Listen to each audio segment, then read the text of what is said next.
శ్రీ ఆంజనేయం ప్రసన్నాంజనేయం అనుకుంటూ ఈరోజు ఆంజనేయ స్వామి దర్శనం చేసుకుందామండి.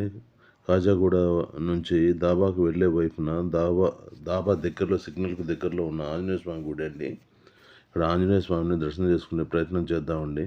గుడిలోకి లోపలికి వచ్చిన వెంటనే అమ్మవారి దర్శనం అండి. అమ్మవారి తర్వాత మీకు ఆంజనేయ స్వామిని చూపించే ప్రయత్నం చేస్తాను. ఇంకొక విశేషం ఏంటంటే, ఈ గుడి పక్కన ఆంజనేయ స్వామి విగ్రహము నిర్మిస్తున్నారండి.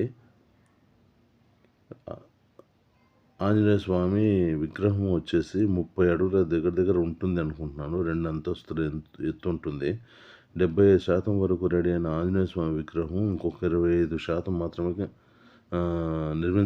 నిర్మించబడాల్సి ఉంది. ఆ తర్వాత అక్కడ స్వామివారు నిర్మింపబడిన తర్వాత ఈ గుడికి కొత్త కళ వస్తుంది అనేది నా అభిప్రాయము. ఓకే అండి, ఇప్పుడు ఇక ఆంజనేయ స్వామి వారిని దర్శనం చేసుకుందామండి.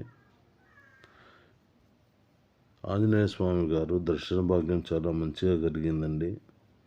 మీరు కూడా చూసి భక్తితో చూసి తరించగలరని అనుకుంటున్నాను.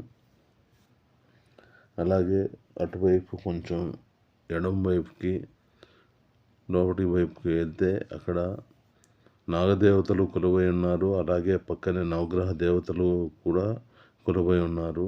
అటు ఇంకొంచెం లోపలికి వెళ్తే గోశాల కూడా ఉందండి. సో